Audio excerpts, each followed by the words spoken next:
Hello everybody, welcome to part 6 of Sci-Fi Read Aloud. We're going to continue through 20,000 Leagues Under the Sea today. We're going to get through about half of chapter 4, so look forward to that. I hope you enjoy.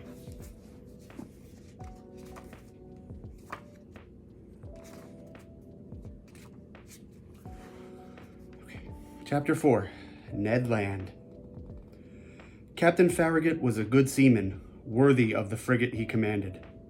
His vessel and he were one. He was the soul of it.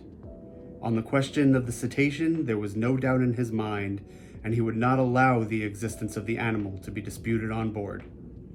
He believed in it as certain as good women believe in the Leviathan, by faith, not by reason. The monster did exist, and he had sworn to rid the seas of it. He was a kind of knight of Rhodes, a second Dieudonne de Gozon, going to meet the serpent which desolated the island. Either Captain Farragut would kill the narwhal, or the narwhal would kill the captain. There was no third course. The officers on board shared the opinion of their chief. They were ever chatting, discussing, and calculating the various chances of a meeting, watching narrowly the vast surface of the ocean. More than one took up his quarters voluntarily in the cross trees, who would have cursed such a berth under any other circumstances. As long as the sun described its daily course, the rigging was crowded with sailors, whose feet were burned to such an extent by the heat of the deck as to render it unbearable. Still, the Abraham Lincoln had not yet breasted the suspected waters of the Pacific. As to the ship's company, they desired nothing better than to meet the Unicorn, to harpoon it, hoist it on board, and dispatch it. They watched the sea with eager attention. Besides, Captain Farragut had spoken of a certain sum of $2,000, set apart for whoever should first sight the monster, were he a cabin boy, common seaman, or officer. I leave you to judge how eyes were used on board the Abraham Lincoln. For my own part, I was not behind the others, and left to no one my share of daily observations.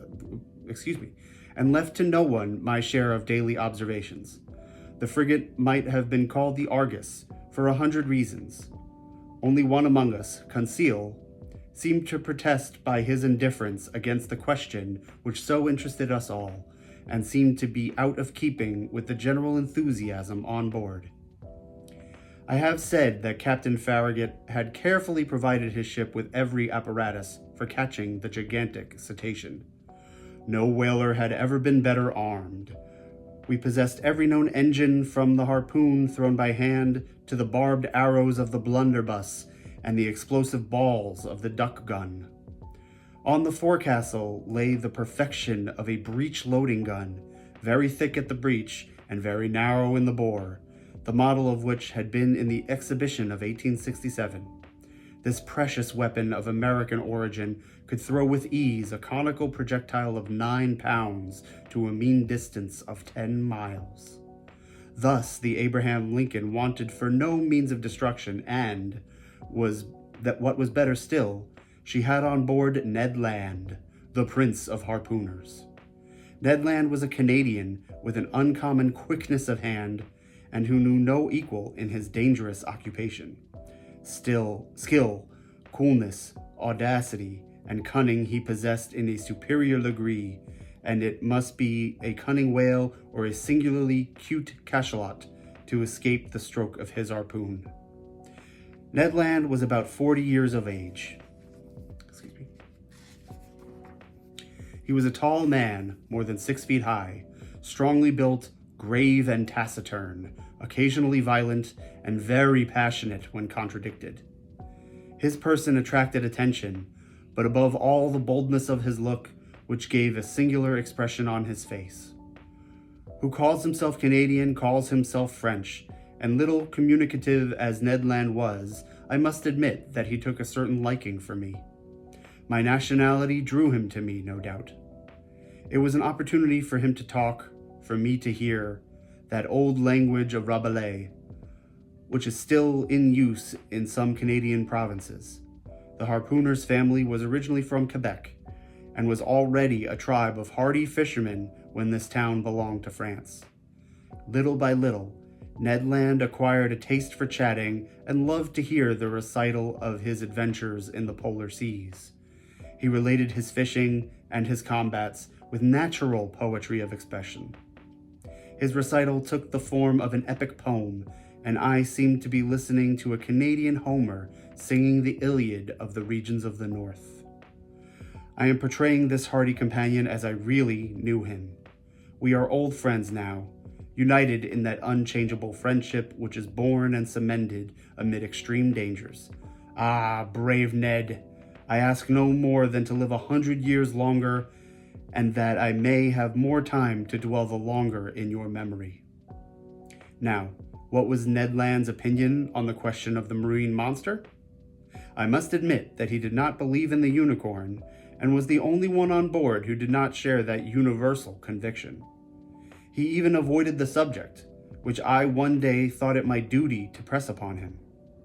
One magnificent evening, the 25th of June, that is to say, 3 weeks after our departure, the frigate was abreast of Cape Blanc, 30 miles to leeward off the coast of Patagonia.